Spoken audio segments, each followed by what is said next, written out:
Bismillah ar-Rahman ar-Rahim. Assalamu alaikum wa rahmatullahi wa barakatuh. Respected brothers and sisters, it's the mercy of Allah subhanahu wa ta'ala that we will be entering into the last 10 days of the month of Ramadan tonight, inshaAllah. With the mercy of Allah subhanahu wa ta'ala, we have been working on the masjid for the past 5 years. In order to complete the construction of the masjid, we need $333,000. How are we going to raise this money? Only with the help of Allah subhanahu wa ta'ala and through your generous donations, inshaAllah tabaraka wa ta'ala. What we need at this moment, 555 individuals who can donate $600 each to complete the construction of the masjid, inshaAllah. What we need at this moment is to do the stucco of the masjid, alongside to install the elevator of the masjid, and finally the parking lot of the masjid. As you can see, it's 3.65 acres land, and we have masjid on it, and what we need is to complete the parking lot.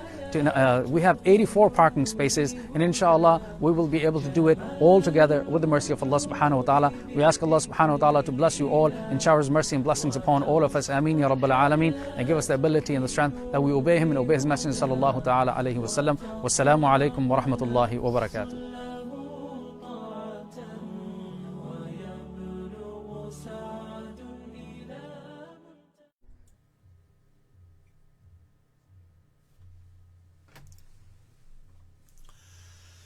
نحمده ونصلي على رسوله الكريم أما بعد أعوذ بالله من الشيطان الرجيم بسم الله الرحمن الرحيم والذاريات ذروا فالحاملات وقرا فالياريات يسرا فالمقسمات أمرا إنما توعدون لصادق وإن الدين لواقع والسماء ذات الحبك إنكم لفي قول مختلف يؤفك عنه من أفك قتل الخراصون الذين هم في غمرة ساهون يسألون أيان يوم الدين يوم هم على النار يفتنون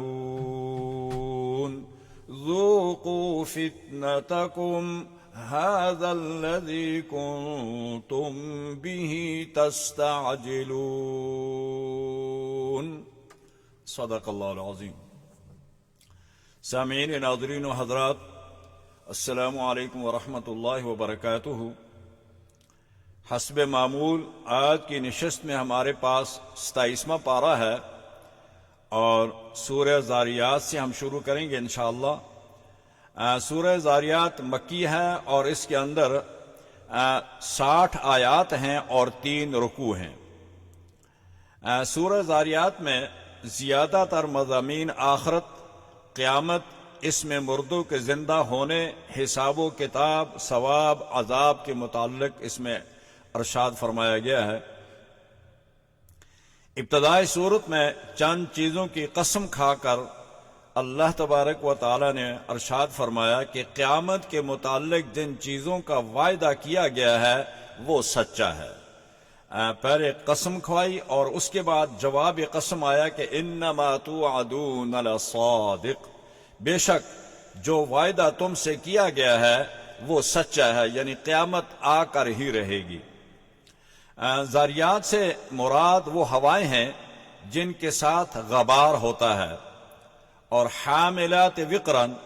وہ بوجھ اٹھانے والی، یعنی وہ بادل والی ہوائیں. اور تیسرا فرمایا جاریات یسرن، اس سے مراد وہ کشتیاں ہیں جو پانی میں آسانی کے ساتھ چلتی ہیں. اور مقسمات امرا سے مراد فرشتے ہیں جو اللہ تبارک و تعالی کی طرف سے عام مخلوقات میں رزق،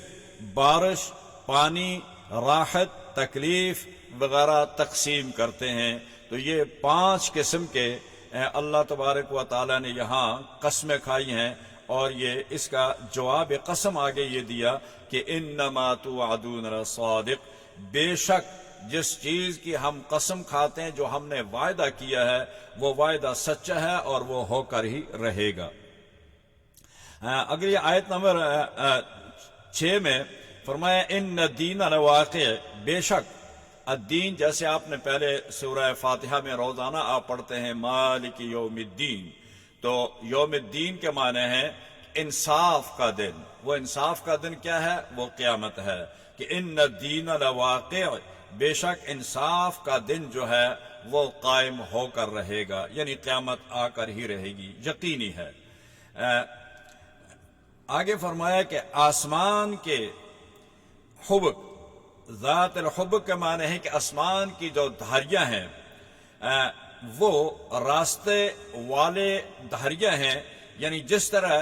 راستے میں دھاریاں ہوتی ہیں، اور اس سے مراد ہے کہ آسمان کے وہ راستے جن سے فرشتے آتے ہیں اور جاتے ہیں، سیارے اور ستاروں کے مدار بھی اسے راستے ہی کہا جاتا ہے۔ تو اللہ تعالیٰ نے یہ کوئی تقریباً 7-8 چیزوں کی یہاں قسم کھائی ہوئی ہے۔ قتل الخراسون کذابون، اس سے مراد ہے کہ قتل ہو گئے، مر گئے وہ لوگ، یعنی ان کی موت واقع ہو گئی جو لوگ جھوٹے ہیں، بغیر دلیل کے جو باتیں کرتے ہیں، اور نبی کریم صلی اللہ علیہ وسلم کی خلاف جو بلا دلیل وہ جو اتہام اور جھوٹ بولتے ہیں، وہ قتل ہو گئے، وہ مر گئے، یعنی ان کی زندگی تباہ اور برباد ہو گئی۔ یسألون ایان یوم الدین، اے پیغمبر صلی اللہ علیہ وسلم، آپ سے یہ مشرکین پوچھتے ہیں کہ وہ دن کب آئے گا، یعنی جس دن کا آپ کہتے ہیں کہ قیامت آئے گی، انصاف ہوگا، پھر مر کر لوگ اٹھائے جائیں گے، وہ کب ہوگی؟ تو فرمایا کہ وہ تو بہت جلدی ہے، یومہم علی النار یفتنون، وہ آ ہی گئی ہے، اور وہ دن ہے کہ جس طرح آپ لوگوں کو آگ میں ڈالا جائے گا، اور اس دن پھر کہیں گے اللہ تبارک ذوقوا فتنتکم ھذا الذی کنتم بہ تستعجلون، یہ ہے جس کے متعلق تم جلدی کرتے تھے، چکھو اس کا عذاب، اور یہ ان کو جواب دیا جائے گا۔ آگے فرمایا کہ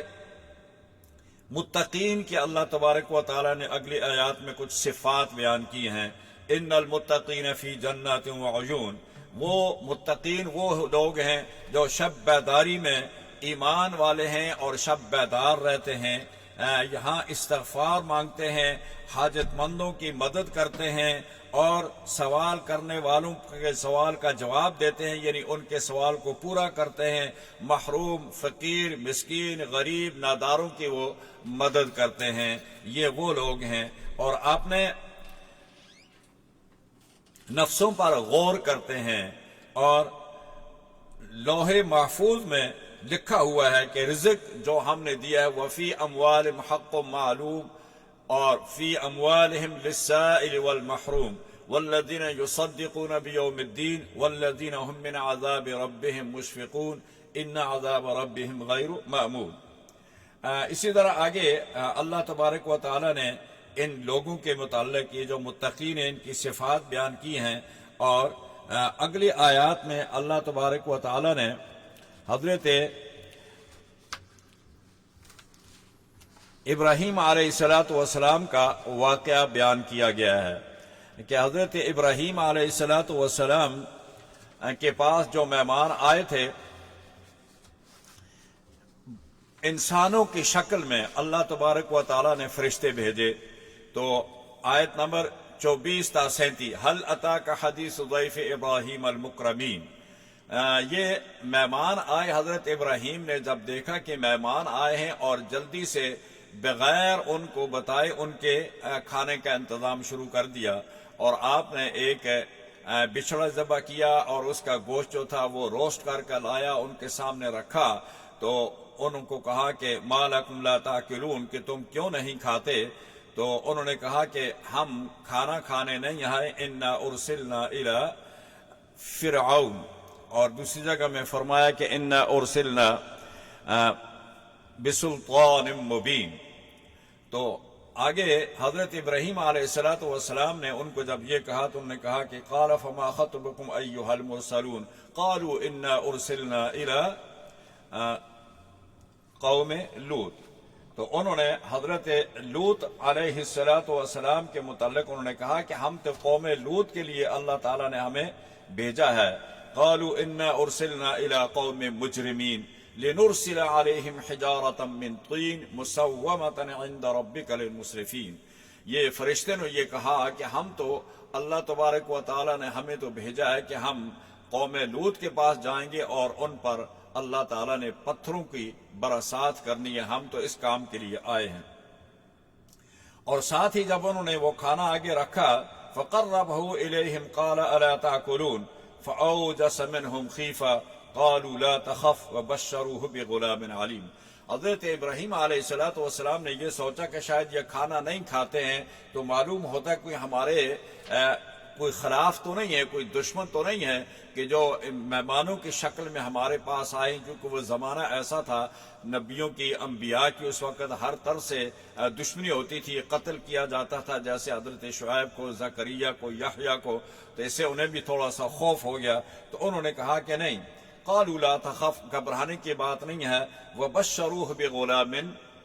علیم، ہم آپ کو ایک غلام، ایک بچے کی خوشخبری دینے آئے ہیں جو نہایت ہی علیم ہوگا۔ اور فَأَقْبَلَتِ امْرَأَتُهُ فِي صَرَّةٍ فَسَكَّتْ وَجْهَهَا وَقَالَتْ عَجُوزٌ عَقِيمٌ۔ ان کی بیوی سارہ جو یہ ماجرا سن رہی تھی وہ اس سے تعجب اس نے کیا کہ یہ میں تو عقیم ہوں، بانجھ ہوں، مجھے کیسے بیٹا پیدا ہوگا۔ بہرحال یہ اللہ تبارک و تعالیٰ نے حضرت ابراہیم علیہ السلام کا واقعہ ان آیات میں بیان کیا، اور ان کا وہ پیچھے جو سورہ ہود میں ان کا واقعہ گزر چکا ہے اس کا یہاں اعادہ کیا گیا ہے۔ اگلی آیت نمبر 38 تا 42 تک حضرت موسیٰ علیہ السلام کا ذکر کیا گیا۔ وَفِي مُوسَىٰ إِذْ أَرْسَلْنَاهُ إِلَىٰ فِرْعَوْنَ بِسُلْطَانٍ مُبِينٍ، ان آیات میں 42 تک ان کا ذکر کیا گیا، اور آگے قوم سمود کا جو پیچھے آپ نے سورہ ہود میں، سورہ شعراء میں حضرت نوح کا، قوم سمود کا، صالح کا، یہ سارے واقعات پیچھے دیکھ لیے ہیں۔ اس طرح اگلی آیت میں آیت نمبر 46 میں حضرت نوح علیہ السلام کا ذکر کیا گیا، اور اس کے بعد آیت نمبر 47 میں تخلیق و آسمان و زمین ہر چیز کے جوڑے پیدا، وَخَلَقْنَا فِي زَوْجَيْنِ، کہ ہم نے ہر چیز کا دنیا کے اندر جوڑا پیدا کیا ہے۔ آیت نمبر 51 میں توحید اور شرک کی نفی کی گئی، وَلَا تَجْعَلُوا مَعَ اللَّهِ إِلَٰهًا آخَرَ، کہ اللہ کے سوا کسی اور کو مت پکارو، مت حاجت روا اور مشکل کشا سمجھو۔ آیت نمبر 56 تا 60 اللہ تبارک و تعالی نے تخلیق انس و جن کے مقاصد بیان کیے، وَمَا خَلَقْتُ الْجِنَّ وَالْإِنسَ إِلَّا لِيَعْبُدُونَ، کہ انسانوں اور جنات کی تخلیق جو ہے وہ صرف اس لیے کی گئی ہے کہ یہ میری عبادت کریں۔ تو گویا جہان کی تمام چیزیں انسان اور جن کی خدمت کے لیے ہیں، اور جنوں اور انسانوں کو اللہ تعالیٰ نے اپنی عبادت کے لیے پیدا کیا گیا ہے۔ یہ تھی ہمارے پاس سورہ زاریات۔ آگے چلتے ہیں ہم، ہمارے پاس سورہ طور ہے، یہ بھی مکی ہے، اور اس کی 49 آیات ہیں، یعنی 49 آیتیں ہیں، اور اس کے 3 رکوع ہیں۔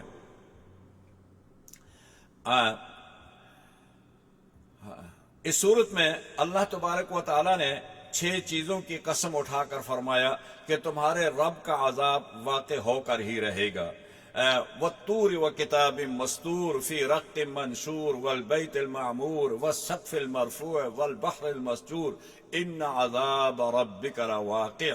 وہاں بھی کہا کہ ان عذاب ربک لواقع، اور یہاں بھی کہا کہ ان عذاب ربک لواقع۔ ان ساری صورتوں میں تقریباً یہاں سے لے کر آخر تک زیادہ تر قیامت اور قیامت کی واقع ہونے کی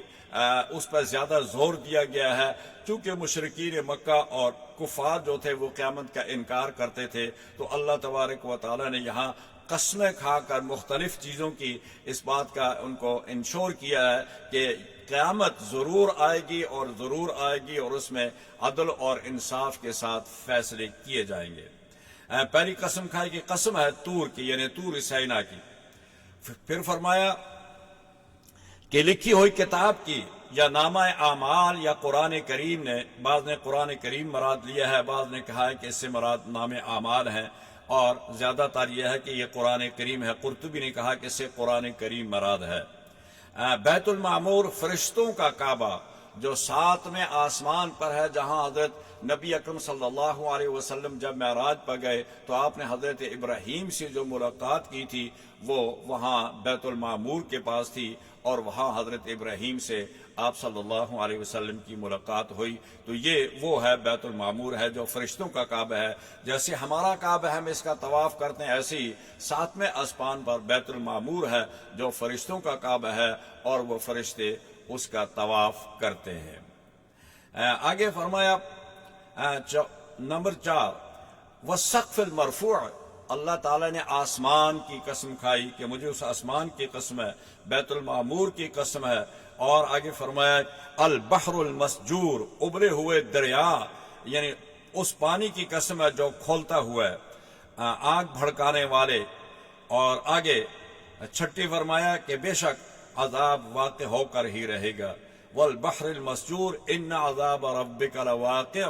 ما له من دافع، اس کو کوئی بھی روکنے والا نہیں ہے، اس کا کوئی بھی دفاع کرنے والا نہیں ہے، اور جس دن لرزے آسمان اور کپ کپائے اضطرابی حالت ہوگی۔ اور آگے فرمایا وَتَسِيرُ الْجِبَالُ سَيْرًا، اور جب پہاڑ جو ہیں وہ آخر میں چلنا شروع ہو جائیں، پھرنے لگ جائیں، پہاڑ چلنے شروع ہو جائیں۔ وَتَسِيرُ الْجِبَالُ سَيْرًا، آگے فرمایا کہ ان عذاب ربک لواقع، یعنی یہ 5-8 چیزوں کی قسم کھا کر اللہ تبارک و تعالی نے یہاں بھی اسی پر زور دیا گیا ہے کہ بے شک عذاب جو ہے وہ آخر آ کر ہی رہے گا۔ آخر صورت میں ان عذاب ربک لواقع ما له من دافع، یہ آگے آیت نمبر 17 میں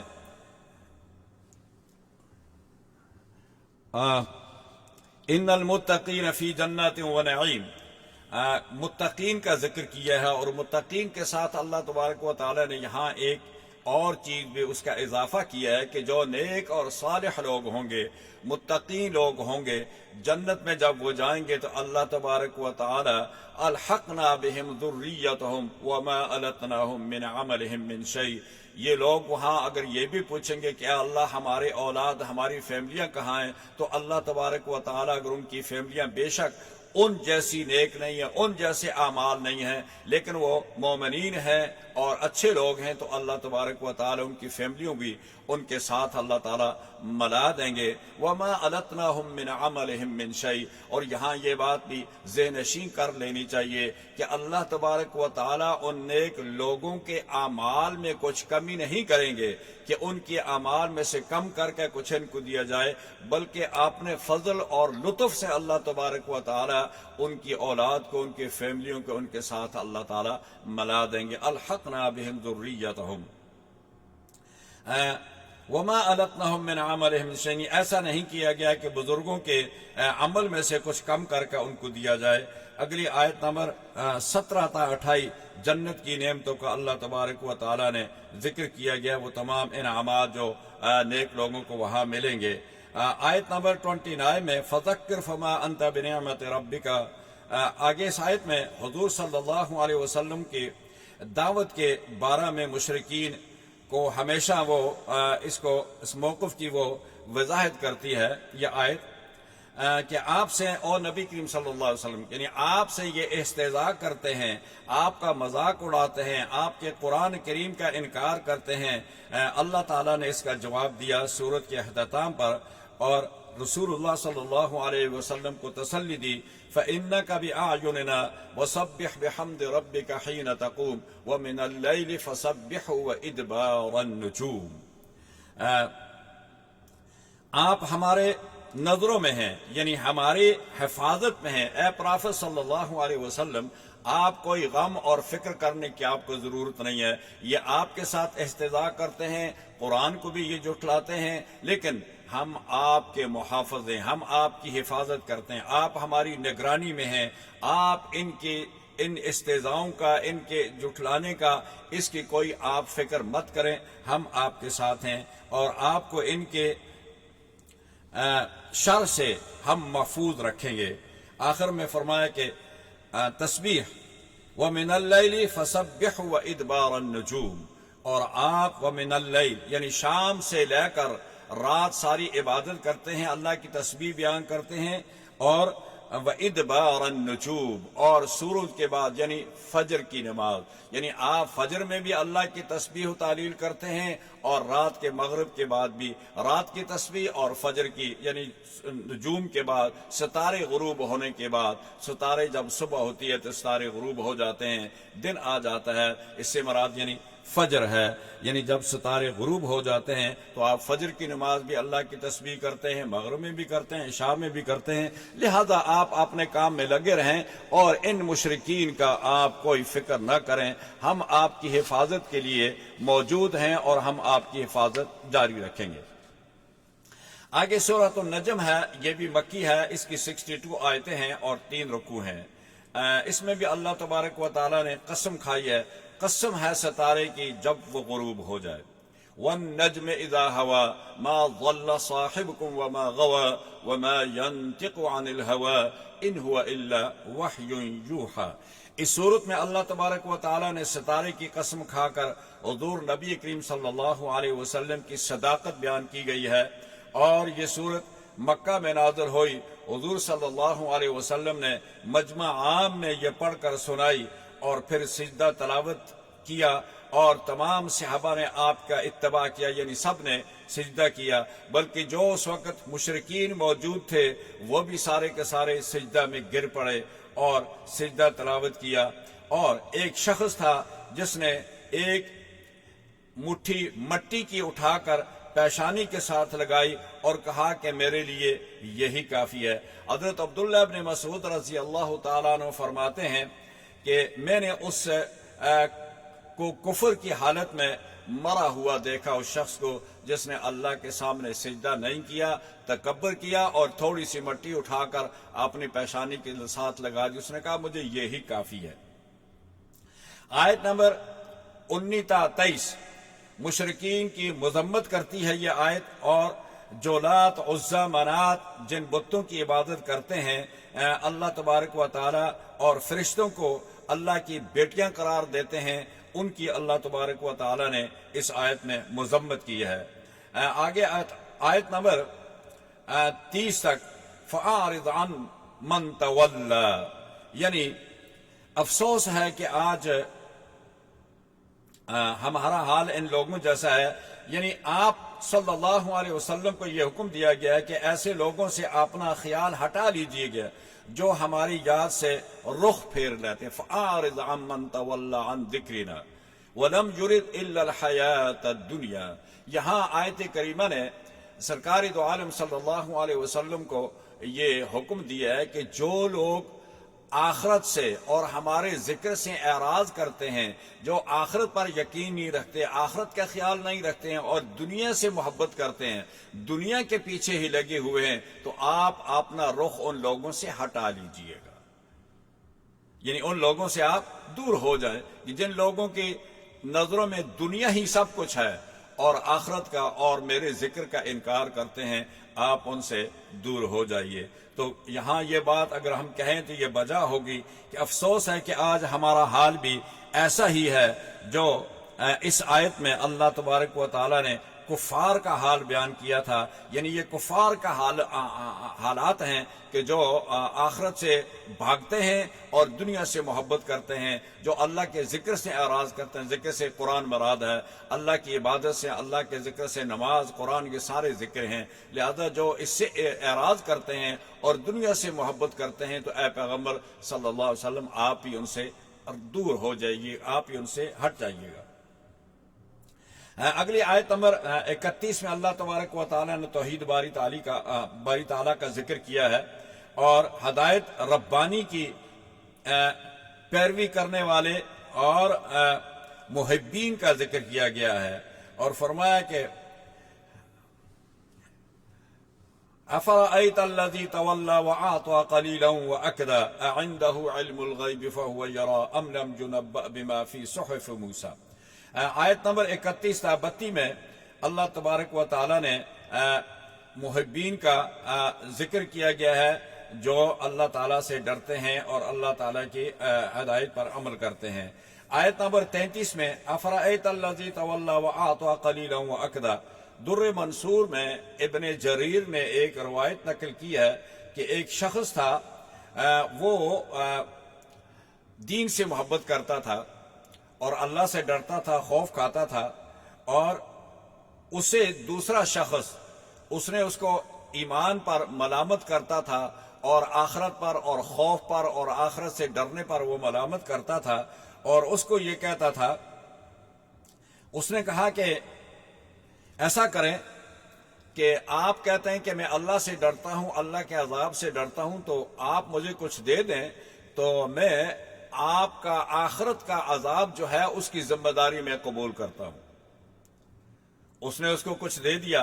اس نے کچھ اور مانگا اور بھی دیا، پھر بھی اس کا کہتا ہے نہیں مجھے کچھ اور، تو اس نے کہا کہ اچھا ایک دستاویز لکھ دو کہ آخرت میں جو عذاب ہوگا اس نے کہا کہ اس کا میں ذمہ دار ہوں گا۔ تو اس کے متعلق قرآن کریم نے کہا کہ دیکھو ایسے بے وقوف بھی ہیں کہ جو دوسرے لوگوں کو دھوکہ دیتے ہیں، بھلا یہ بتاؤ کہ تم اس کے ذمہ دار کیسے ہو سکتے ہو؟ تم تو اپنے گناہوں کا جواب نہیں دے سکو گے، وہاں تو اتنے گناہ تمہارے سر پر ہوں گے، تو اس کا کیا جواب دو گے؟ تو یہ ایک دھوکہ تھا دوسرے آدمی کو، شیطانی فریب تھا کہ اس سے مال لے کر اور اس کے عذاب کا آخر کا وہ ذمہ داری لے رہا تھا۔ تو یہ ایک دھوکہ اور ایک فریب ہے، اس کا قرآن کریم نے آگے ذکر کیا گیا ہے۔ اگلی آیت نمبر 37 میں ابراہیم علیہ السلام کے متعلق ذکر فرمایا، وَإِبْرَاهِيمَ الَّذِي وَفَّى، کہ ہمارے ابراہیم ایسے تھی کہ جو بھی انہوں نے ہمارے ساتھ وعدہ کیا اس وعدے کو انہوں نے پورا کیا۔ جتنے بھی اللہ تعالیٰ کی طرف سے امتحانات آئے ان سب امتحانات میں ابراہیم پورے کے پورے اترے، اپنی بستی کو چھوڑا، گاؤں کو چھوڑا، علاقے کو چھوڑا، باپ کو چھوڑا، اور پھر اللہ تبارک و تعالیٰ کے حکم کے مطابق بیٹے کو ذبح کرنے کا وقت آیا تو آپ اس پر بھی تیار ہو گئے اور سارا کچھ اللہ کے راستے میں قربان کیا۔ تو اللہ تبارک و تعالیٰ نے یہاں کہا کہ وَإِبْرَاهِيمَ الَّذِي وَفَّى، ابراہیمی ہی وہ ہمارے سچے پیغمبر ہیں کہ جنہوں نے اپنے ہر چیز کو قربان کر کے ہمارے وعدوں کو انہوں نے پورا کیا۔ اگلی آیت نمبر 38 تا 42 میں ہر شخص کے متعلق یہ حکم دیا گیا ہے کہ آپ نے انفرادی اعمال کا ذمہ دار ہے، کسی کا گناہ دوسرے کے سر پر نہیں ڈالا جائے گا۔ وَلَا تَزِرُ وَازِرَةٌ وِزْرَ أُخْرَى، کوئی آدمی کسی دوسرے کے برائی کا یا نیکیوں کا ذمہ دار نہیں ہوگا، بلکہ ہر ایک آدمی اپنے اعمال کا ذمہ دار ہوگا، اس کا جواب دہ ہوگا۔ آیت نمبر 60 تا 62، یہ قرآن تمہارے سامنے آ چکا ہے، یہ ایک معجزہ ہے اللہ کی طرف سے، اس پر بھی تعجب کرتے ہو، ہنستے ہو اور روتے نہیں ہیں۔ تمہیں تو رونا چاہیے کہ جو تمہارے اعمال ہیں ان پہ تمہیں رونا چاہیے، افسوس کرنا چاہیے، بجائے اس کے کہ تم ہنستے ہو اور مذاق اڑاتے ہو، بے فکری میں رہتے ہو، غفلت میں پڑے ہوئے ہو۔ اس غفلت سے تمہیں جاگنا ہوگا۔ تمہیں چاہیے کہ اللہ کی عبادت کرو اور صرف اسی کے سامنے جھکو، اور خشوع اور خضوع بھی اسی کے سامنے کرو۔ یہ ہے سورہ نجم۔ اس کے بعد ہمارے پاس آتی ہے سورہ قمر۔ سورہ قمر یہ بھی مکی ہے اور اس کی 55 آیات ہیں اور اس کے 3 رکوع ہیں۔ سورہ نجم کو ختم کیا گیا کہ آزفۃ الآزفہ، جس میں قیامت کے قریب آ جانے کا ذکر ہے، اور اس سورت کے شروع ہی میں اقتربت الساعۃ وانشق القمر، کہ قیامت آ ہی گئی۔ مضمون سے یہ ظاہر کیا گیا ہے کہ قیامت آ گئی۔ آگے قریب قیامت کی ایک دلیل فرمائی کہ معجزہ انشقاق القمر جو ہے یہ قیامت کے قریب آنے کی سب سے بڑی دلیل ہے۔ سرکار تو عالم صلی اللہ علیہ وسلم نے ارشاد فرمایا، انا والساعۃ کہاتین، کہ میں اور قیامت ایسے بالکل قریب ہیں کہ میرے آنے کے بعد، جب میں آ گیا تو میرے آنے کے بعد قیامت بھی ایسے ہی ساتھ لگی ہوئی ہے، یعنی بہت قریب ہے۔ تو لہذا یہ بار بار کہتے ہیں کہ متی الساعۃ، متی الساعۃ، کب آئے گی قیامت؟ وَيَقُولُونَ مَتَىٰ هَٰذَا الْوَعْدُ يَسْأَلُونَ أَيَّانَ يَوْمُ الدِّينِ، کب آئے گی؟ بار بار پوچھتے ہیں۔ تو فرمایا کہ اب قیامت آئی ہے، اب یہ بتاؤ تم نے اس کے لیے تیاری کیا کی ہے۔ ان میں سے سب سے بڑی نشانی بعثت رسول صلی اللہ علیہ وسلم ہے قیامت کی، اور پھر آپ نے کہا کہ میرے بعد قیامت جلد آئے گی۔ آپ نے فرمایا کہ قیامت کا آنا اسی طرح ہے جیسے ہاتھ کی دو انگلیاں ہیں، آپ نے انگلیاں اٹھا کر اشارہ کیا کہ اس طرح قریب ہے۔ معجزہ شق القمر، آپ صلی اللہ علیہ وسلم مکہ مکرمہ میں تشریف فرما تھے، مشرکین مکہ آپ سے نبوت کی نشانی طلب کی۔ یہ واقعہ ایک چاندنی رات کا ہے کہ آپ صلی اللہ علیہ وسلم مینا میں تھے، اور آپ صلی اللہ علیہ وسلم کے ساتھ صحابہ کرام رضوان اللہ تعالی علیہم بھی تھے۔ حق تعالیٰ نے یہ ایک کھلا معجزہ دکھا دیا کہ چاند کے دو ٹکڑے ہو کر ایک مشرق کی جانب چلا گیا، دوسرا مغرب کی طرف چلا گیا، اور درمیان میں یہ مینا کا پہاڑ نظر آتا تھا، اور دونوں ٹکڑوں کے درمیان پہاڑ حائل نظر آتا تھا، یعنی مینا کا پہاڑ تھا۔ لیکن اس کے باوجود تمام صحابہ بھی گواہ تھے، جب یہ لوگوں نے آپ صلی اللہ علیہ وسلم نے حاضرین سے فرمایا کہ دیکھو اور شہادت دو کہ یہ چاند دو ٹکڑے ہو گیا، اور یہی مشرکین کی ایک مطالبہ تھا، ان کی ڈیمانڈ تھی کہ آپ اپنی نبوت کی کوئی دلیل پیش کریں، تو فرمایا کہ یہ دیکھو چاند جو تھا یہ دو ٹکڑے ہو گیا، اور یہی میری سب سے بڑی دلیل ہے نبوت کی۔ جب سب لوگوں نے صاف طور پر یہ معجزہ دیکھ لیا تو پھر یہ دونوں ٹکڑے آپس میں آ کر مل گئے۔ جب یہ ٹکڑے مل گئے تو اس وقت مشرکین نے کہا کہ محمد سارے جہان والوں پر جادو تو نہیں کر سکتے، اگر یہ جادو ہے تو یہ صرف ہمیں ہی یہ دکھایا جا سکتا ہے، لیکن ہم ذرا ٹھہرتے ہیں، انتظار کرتے ہیں کہ جو لوگ مکہ کے باہر سے آئیں گے ان سے پوچھتے ہیں کہ کیا انہوں نے بھی یہ چاند کے دو ٹکڑے دیکھے تھے یا نہیں دیکھے تھے۔ لیکن جب باہر سے قافلے آئے ان سے تصدیق ہوئی، انہوں نے بھی کہا کہ ہم نے چاند کے دو ٹکڑے دیکھے تھے، ایک مشرق کی طرف تھا ایک مغرب کی طرف تھا، ہم نے بھی دیکھا۔ جب انہوں نے گواہی بھی دے دی، لیکن جب نہ ماننے والے نہ مانے تو ان کے لیے کوئی دلیل کی کوئی حیثیت نہیں ہوتی ہے۔ اسی طرح مسافروں نے بھی گواہی دے دی کہ چاند کے دو ٹکڑے ہم نے دیکھے ہیں۔ اگلی آیات میں حضرت نوح علیہ السلام کے ساتھ قوم کا گستاخانہ جو سلوک تھا، کبھی مجنون کہتے تھے، کبھی دھمکی دیتے تھے، اور جس کا نتیجہ زمین سے پانی ابلا اور آسمان نے تمام پانی اپنا چھوڑ دیا، زمین نے بھی اپنا پانی سارا نکال دیا، تو اس کے نتیجہ یہ ہوا کہ اللہ تبارک و تعالی نے اس پوری کی پوری قوم کو غرق کر دیا، سوائے ان لوگوں کے جو آپ کے ساتھ ایمان لائے اور آپ کی کشتی میں سوار ہوئے، وہ بچے، اور باقی سارے کے سارے اللہ نے ان کو تباہ و برباد کر دیا۔ آگے وَلَقَدْ يَسَّرْنَا الْقُرْآنَ لِلذِّكْرِ فَهَلْ مِن مُدَّكِرٍ، ہم نے قرآن کریم کو آسان کر دیا ہے،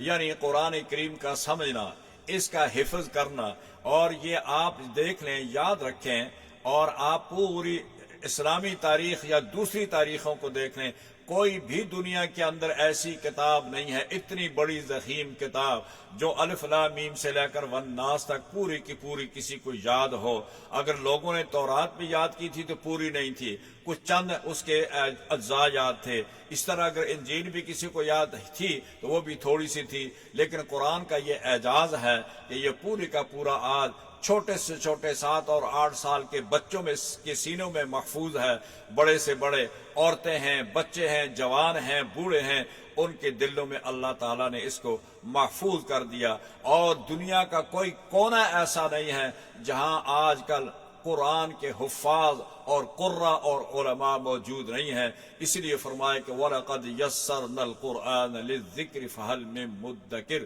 ہم نے اس کو آسان کر دیا ہے، اس کو بچہ بھی یاد کر سکتا ہے، اس کو عورت بھی یاد کر سکتی ہے، اس کو بڑا بھی یاد کر سکتا ہے۔ تو یہ اللہ تعالیٰ کی طرف سے ایک معجزہ تھا، اور یہ مکمل قرآن حفظ کرنا، یہ اعجاز صرف قرآن کریم کو حاصل ہے، دنیا کے اور کسی کتاب کو یہ اعجاز حاصل نہیں ہے۔ اس صورت میں آگے 5 اقوام کا ذکر کیا گیا جو اپنے زمانے میں نہایت قوی تھی، بہت زیادہ طاقتور تھی، پاورفل تھی۔ اللہ تعالیٰ نے ان کا ذکر بھی کیا یہاں آگے۔ قوم نوح تھی، قوم عاد، قوم ثمود، اور قوم لوط، قوم فرعون، ان واقعات کو مفصل طریقے سے آپ نے پہلے سورہ ہود میں، سورہ شعراء میں اور سورہ اعراف میں آپ نے ان صورتوں کو سن لیا ہے۔ یہ 5 قومیں تھیں، ان 5 کے واقعات پیچھے صورتوں میں گزر چکے ہیں۔ آگے ہمارے پاس سورہ رحمان ہے، یہ بھی مدینہ میں نازل ہوئی ہے، 69 آیات ہیں اور اس کے 3 رکوع ہیں۔ اس کے بھی سورہ رحمان میں اللہ تبارک و تعالیٰ نے اپنی نعمتوں کا ذکر کیا اور خوب ذکر کیا ہے۔ اتنے انعامات اللہ تعالیٰ نے سورہ رحمان میں ذکر کیے ہیں کہ آپ ان کا یعنی گمان بھی نہیں کر سکتے تھے۔ سب سے پہلے اللہ تبارک و تعالیٰ نے اس صورت میں نعمتوں کا ذکر کیا، اور اس میں سب سے پہلی جس نعمت کا ذکر کیا وہ قرآن ہے۔ سب سے بڑی نعمت قرآن ہے، اس لیے کہ پیچھے آیا ہے سورہ یونس میں ہے، یا ایھا الناس قد جاءتکم موعظۃ من ربکم وشفاء لما فی الصدور وہدی ورحمۃ للمؤمنین قل بفضل اللہ وبرحمتہ فبذلک فلیفرحوا، کہ کہہ دیجیے گا کہ یہ قرآن جو ہے یہ اللہ کی طرف سے ہدایت ہے، یہ نصیحت ہے، یہ شفا ہے اور یہ رحمت ہے۔ فَبِذَلِكَ فَلْيَفْرَحُوا، چاہیے ایمان والوں کو کہ اس رحمت سے، اس نعمت سے خوش ہوں۔ فَلْيَفْرَحُوا هُوَ خَيْرٌ مِّمَّا يَجْمَعُونَ، کہ دنیا اور ما فیہا، جو کچھ ہے دنیا میں، دنیا اور اس کے اندر جو کچھ ہے، اس سب سے اللہ تعالیٰ کا قرآن افضل اور بہتر ہے۔ لہذا جن کے پاس یہ ہے ان کو چاہیے کہ وہ اس دولت پر خوش ہو جائیں کہ ہمارے پاس ایسی لازوال دولت ہے جس کے لیے نہ بیماری ہے نہ موت ہے، جس کے لیے کوئی چیز، کوئی خطرہ نہیں ہے۔ جب حافظ قرآن دنیا میں ہے تو یہ اس کے سینے میں ہے، اس کے لیے چوری نہیں ہے، اس کے لیے ڈاکہ نہیں ہے، اس کے لیے کوئی مرض نہیں ہے، یہ آپ کے ساتھ رہے گا۔ اور جب آپ قبر میں جائیں گے تو یہ قبر میں بھی آپ کے ساتھ رہے گا، اور جب معاشر میں آپ اٹھیں گے تو یہ قرآن معاشر میں بھی آپ کے ساتھ ہے۔ جیسے کہ حدیث میں سرکار دو عالم صلی اللہ علیہ وسلم نے ارشاد فرمایا کہ قیامت کے دن اللہ تبارک و تعالی ایک حافظ کو کہیں گے، اقرا ورتق ورتل کما ترتل فی الدنیا فإن منظرک عند آخر آیت، قرآن کو پڑھتا جا اور جنت کے درجات میں چڑھتا جا، تیرا مقام جنت میں وہاں ختم ہوگا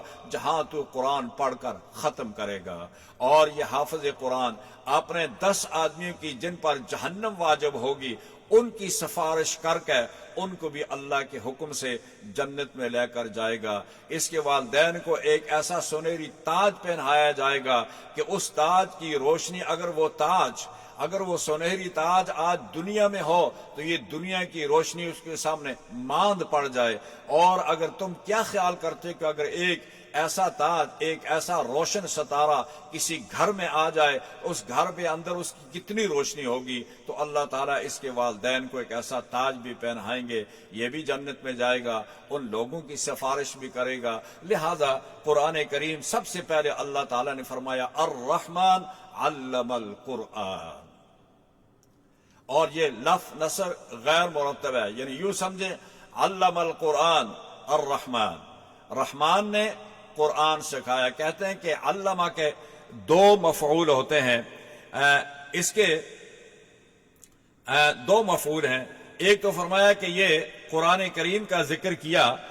علم القرآن خلق الانسان علمہ البیان، کہ ایک اس کا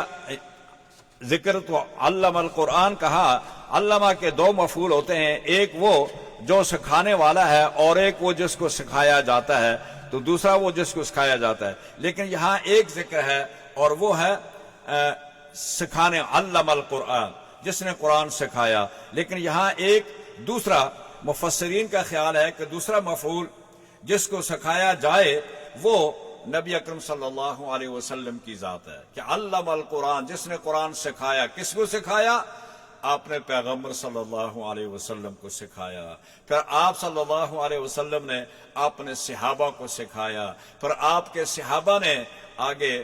تابعین کو سکھایا، پھر انہوں نے اپنے شاگردوں کو سکھایا۔ تو گویا قرآن کریم نبی کریم صلی اللہ علیہ وسلم کے سینہ سے صحابہ کے سینہ میں آیا، پھر صحابہ کے سینہ میں سے تابعین کے، پھر تابعین کے، اور پھر آج جو ہم سند لیتے ہیں قاری حضرات سے، قرہ حضرات سے، اپنے اساتذہ سے، تو وہ اس پر لکھتے ہیں کہ میں نے فلاں استاد سے پڑھا، اس نے فلاں سے پڑھا، اس نے فلاں سے پڑھا، میری سند میں بھی یہ لکھا ہوا ہے، اور وہ پوری سند جا کر رسول اللہ صلی اللہ علیہ وسلم تک پہنچ جاتی ہے۔ تو یہ سلسلہ اسناد کا ہمارا قرآن کا وہاں تک چلا جاتا ہے۔ تو وَإِنَّهُ لَتَنزِيلُ رَبِّ الْعَالَمِينَ نَزَلَ بِهِ الرُّوحُ الْأَمِينُ عَلَى قَلْبِكَ لِتَكُونَ مِنَ الْمُنذِرِينَ بِلِسَانٍ عَرَبِيٍّ مُبِينٍ، کہ یہ قرآن جبرائیل لے کے آئے، رسول اللہ صلی اللہ علیہ وسلم پر پڑھا، آپ نے صحابہ پر پڑھا، پھر صحابہ نے اپنے شاگردوں پر، تو یہ سلسلہ وحی کا، یہ قرآن کا وہاں سے لے کر یہاں تک پہنچا۔ تو معلوم ہوا کہ علم القرآن، یہ علمہ کے دو مفعول ہیں، پہلا ہے علم سکھانے والا اور دوسرا سیکھنے والا، تو سیکھنے والے یہاں پیغمبر صلی اللہ علیہ وسلم کی ذات ہے۔ مفسرین نے کہا کہ اسے رسول صلی اللہ علیہ وسلم اور آپ کی امت مراد ہے۔ یہاں آیت میں نعمت تعلیم قرآن کو مقدم کر کے اور تخلیق انسان کو مؤخر کر کے اس طرف اشارہ کر دیا کہ تخلیق انسان کا اصل مقصد جو ہے وہ تعلیم قرآن ہے۔ اب دیکھ لیں، الرحمن علم القرآن خلق الانسان، اور اصل میں ہونا یہ چاہیے تھا کہ خلق الانسان علم القرآن، یعنی انسان کو پیدا کیا اور پھر ہم نے اس کو قرآن سنایا، لیکن یہ یوں کر کے اس کو حصر کا معنی پیدا کیا گیا ہے کہ انسان کی تخلیق ہی قرآن کے لیے ہے۔ جیسے وہاں ہے ایاک نعبد، اور یہ تھا نعبد ایاک، اے اللہ ہم تیری ہی عبادت کرتے ہیں، نعبد ایاک، خاص تیری عبادت کرتے ہیں، یعنی ہم اور کسی کی عبادت نہیں کرتے۔ یہاں بھی فرمایا کہ انسان خلق الانسان علم القرآن، یہ حسر ہے، یعنی اللہ تبارک و تعالیٰ نے یہاں یہ زور دے کر کہا کہ انسان کی پیدائش، اس کی تخلیق ہی قرآن کے لیے کی گئی ہے، لہذا انسانوں کو چاہیے کہ وہ قرآن پڑھیں، وہ قرآن سیکھیں۔ اپنا جتنا وقت لگاتے ہیں دوسرے تعلیموں میں اور پیسہ کمانے والی تعلیموں میں، وہ چند دنوں کی بادشاہی ہے، اس کے بعد ختم ہو جائے گی، پھر وہ ڈگریاں بھی یہاں ضائع ہو جائیں گی۔ آپ کی ڈگریاں انجینئر کی ہو، ڈاکٹر کی ہو، کسی بھی ڈگری ہے، وہ خالی پیسے کمانے کے لیے ہے، اس کے بعد وہ ڈگری ختم ہو جائے گی، اس کے بعد اس کی کوئی ویلیو نہیں رہے گی۔ لیکن حافظ اور قاری کی ویلیو قبر میں بھی اتنی ہے جتنی آج ہے، اور پھر اللہ کے ہاں بھی اتنی ہوگی جتنی اس کی آج ہے، یہ ساتھ رہے گا۔ اور حدیث میں آتا ہے، سرکار دو عالم صلی اللہ علیہ وسلم نے ارشاد فرمایا کہ حافظ قرآن جب قیامت کے سامنے پیش ہوگا تو اللہ تبارک و تعالی اس کے سامنے یہ صورتیں آ جائیں گی، یحاجان عن صاحبہما، من قرأ سورۃ الفاتحہ، من قرأ سورۃ آل عمران، من قرأ بقرہ وغیرہ، بہت سارے نام آتے ہیں حدیث میں کہ جن لوگوں نے یہ صورتیں پڑھی تھی، دن قیامت کے یہ صورتیں آئیں گی اور اللہ تبارک و تعالیٰ سے جھگڑا کریں گی کہ اے اللہ، اس شخص نے دنیا کے اندر ہماری حفاظت کی تھی، ہمیں یہ پڑھتا تھا، رات دن ہمیں یہ یاد کرتا تھا، ہمارا ورد کرتا تھا، آج ہم اس کو نہیں چھوڑیں گے، آج یہ ہمارے ساتھ جب تک یہ جنت میں نہیں جائے گا ہم اس کے ساتھ رہیں گے۔ تو اللہ تبارک و تعالیٰ ان صورتوں کی سفارش سن کر اللہ تعالیٰ اس حافظ کو، اس قاری کو جنت میں بھیجیں گے، اور یہ قرآن ان کے لیے شفاعت کا سرٹیفکیٹ ہے، اور یہ لے کے آئے گا کہ یہ جنت میں ضرور جائے گا اے اللہ۔ تو یہ قرآن اس لیے فرمایا کہ خلق الانسان علمہ البیان۔ آگے دوسری صفت بیان کی قرآن کی، فرمایا کہ ہم نے انسان کو پیدا کیا اور اس کو قرآن بھی سکھایا، اور پھر ہماری دوسری نعمت اس پر یہ ہوئی کہ ہم نے اس کو بیان کرنے کا طریقہ بھی بتایا۔ اب دیکھ لیں، فرشتوں کے پاس بھی علم ہے، لیکن فرشتوں کا علم ٹرانسفر نہیں ہوتا ہے، وہ کسی دوسرے کو منتقل نہیں کر سکتے ہیں۔ آپ نے دیکھا ہے کہ جتنا فرشتوں کے پاس علم ہے، وہ اللہ تعالیٰ نے ان کو تکوینی طور پر، فطرتی طور پر جو ان کے اندر رکھ دیا وہی ہے، ان کا علم انکریز نہیں ہوتا ہے، بڑھتا نہیں ہے، وہ آگے ٹرانسفر نہیں کرتے ہیں۔ کوئی آسمان پر یونیورسٹی نہیں ہے، کوئی کالج نہیں ہے، کوئی سکول نہیں ہے، کوئی لائبریری نہیں ہے، اس لیے کہ ان کا علم جو ہے وہ اتنا ہی ہے جو اللہ نے ان کے اندر رکھ دیا ہے۔ یہ انسان کو اللہ تبارک و تعالیٰ نے ایک ایسی نعمت سے نوازا ہے، اس کو علم بھی دیا، علم سیکھنے کا طریقہ بھی دیا، اور پھر اس علم کو آگے ٹرانسفر کرنے کا طریقہ بھی اللہ نے دیا۔ یونیورسٹیاں بنی ہیں، سکول بنے، کالج بنے، لائبریریاں ہیں، دنیا کی اس وقت اتنی بڑی یہ نالج ہے، اور یہ اللہ تعالیٰ نے اس کو ایک دوسری نعمت یہ دی، پہلے قرآن دیا، اس کا علم سکھایا، اور پھر اس کو بیان کرنے کا طریقہ بھی اللہ تعالیٰ نے دیا۔ یہ ایک دوسری نعمت کا قرآن کریم نے یہاں ذکر کیا کہ علمہ البیان،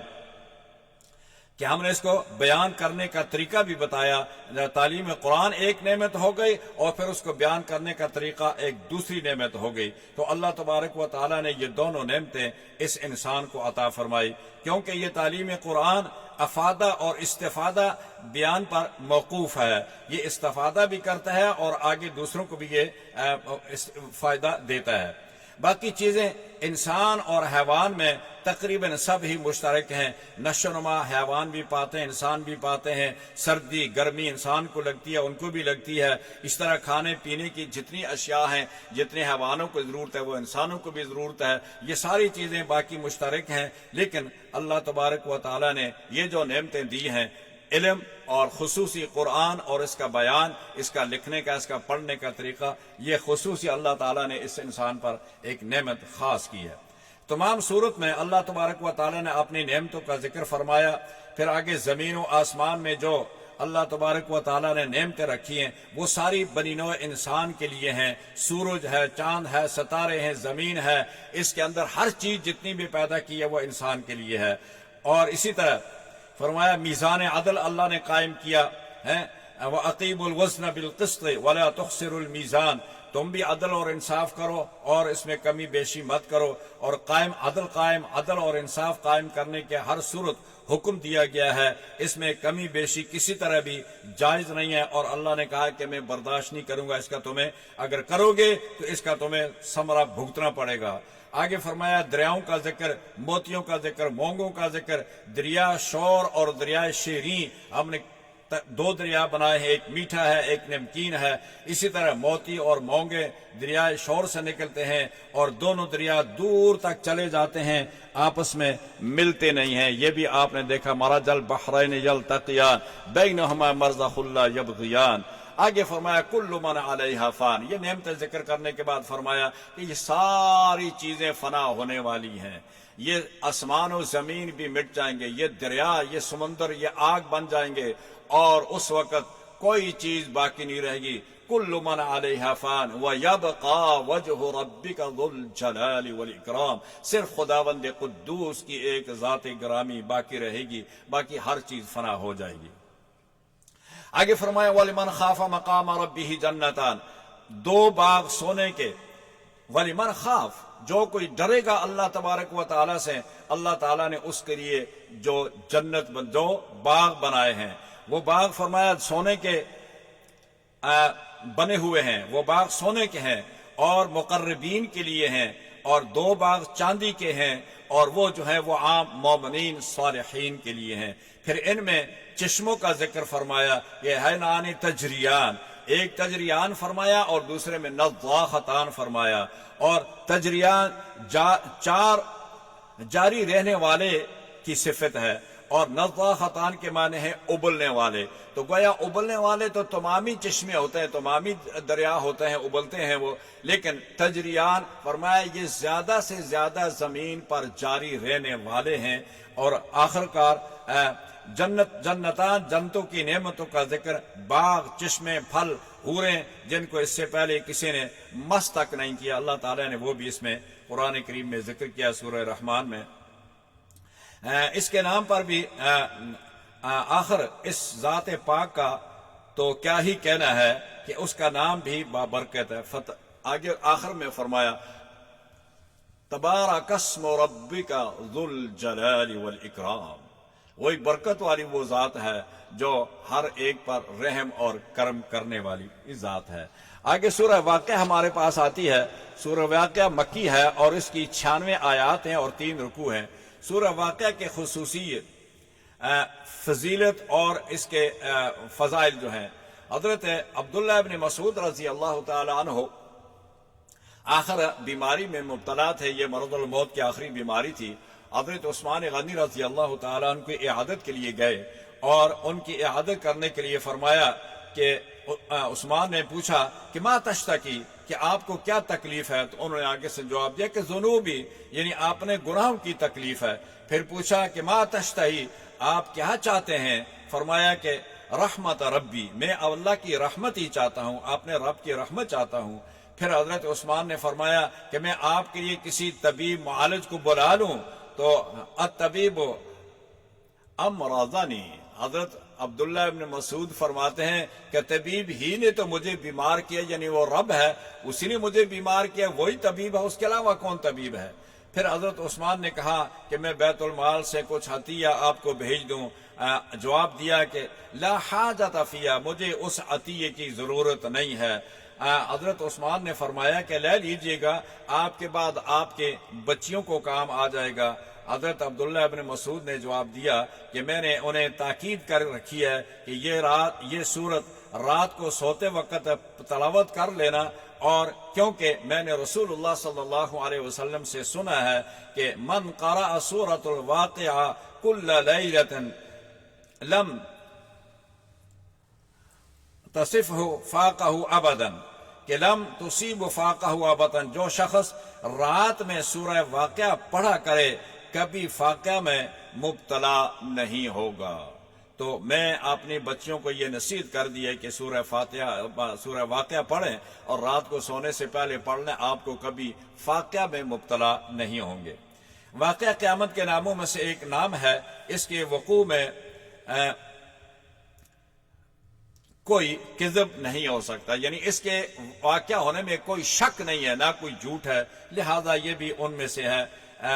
جیسے پیچھے کا اذا وقعت الواقعہ لیس لوقعتها کاذبہ، اس کے واقعہ ہونے میں کوئی شک نہیں ہے، نہ کوئی جھوٹ ہے۔ آگے فرمایا کہ آیت سے ہے بہت بلند قوم، رتبے والی، اور پست و ذلیل کر دیا گیا، یعنی پہلی جتنی قومیں تھیں ان میں سے بہت ساری ایسے قومیں تھیں کہ اللہ تعالی نے ان کو پست اور ذلیل کر دیا گیا، اور بہت سی پست قوموں کو اللہ تبارک و تعالی نے بلند کر دیا۔ میدان حشر میں ایک عرش کے داہنی جانب قوم ہوگی، اور ایک قوم ہوگی جو بائیں جانب ہوگی۔ اور آگے فرمایا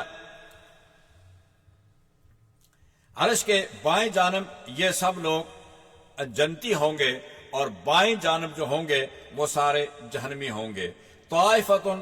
اور سابقین کا ایک طائف فرقہ ہوگا، جماعت ہوگی، جو عرش کے سامنے امتیاز اور قرب کے مقام پر ہوگا، اور جن میں انبیاء، رسل، شہداء، صدیقین، اولیاء اللہ شامل ہوں گے، اور ان کی تعداد اصحاب یمین سے کم ہوگی۔ یعنی تین گروہ ہوں گے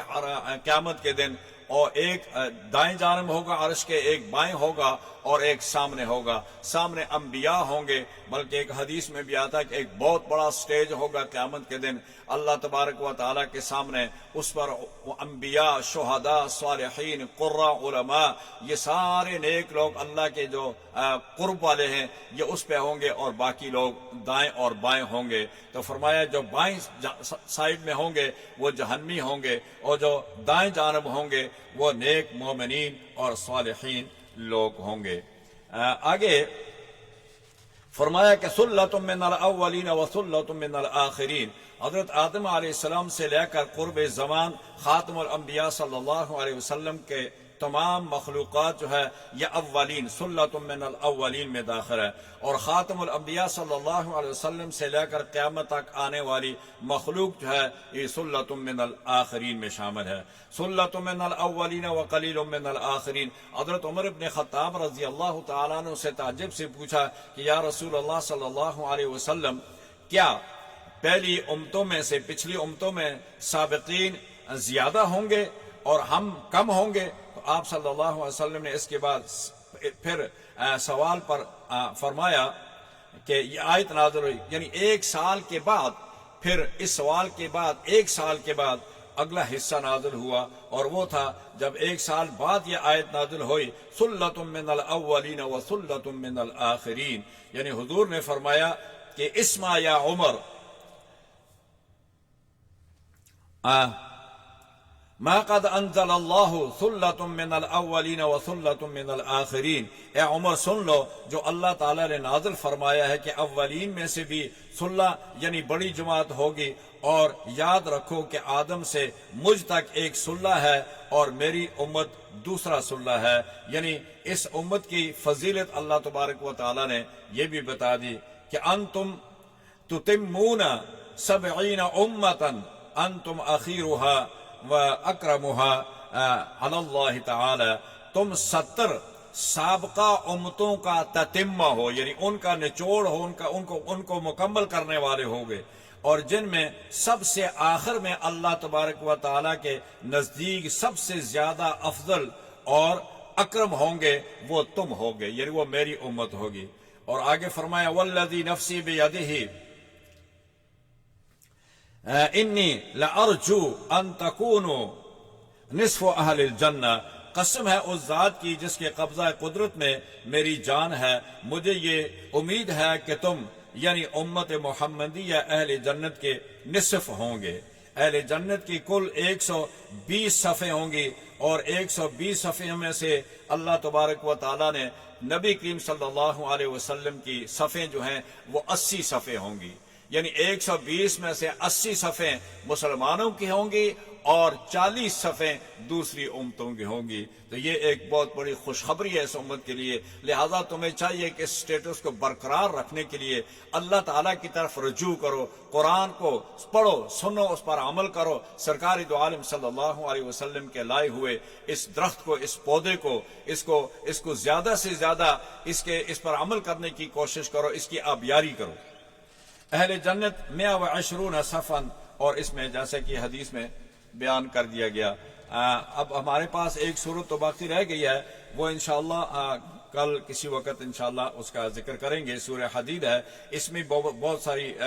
معلوماتی چیزیں ہیں، لیکن ہم اس پہ اختتام کرتے ہیں چونکہ ٹائم ہو گیا ہے۔ تو اللہ تبارک و تعالی مجھے اور آپ سب کو قرآن پاک پڑھنے کی، سمجھنے کی، اس پر عمل کرنے کی توفیق عطا فرمائے۔ اللہ تعالی ہم سب کا یہ روزہ قبول فرمائے، اس بابرکت مہینے میں اللہ تعالی ہم سب کے گناہوں کو معاف فرمائے، ہمیں زیادہ سے زیادہ عبادت کرنے کی اللہ توفیق عطا فرمائے، اور جو لوگ دنیا سے رخصت ہو چکے اللہ ان کی مغفرت فرمائے، جو بیمار ہیں ان کو شفاء کاملہ عاجلہ عطا فرما، ہمارے دلوں سے بغض، حسد، کینہ اس سب کو دور فرما۔ الہ العالمین ہمارا روزہ قبول فرما۔ وصلی اللہ علی النبی وعلی آلہ واصحابہ اجمعین برحمتک یا ارحم الراحمین۔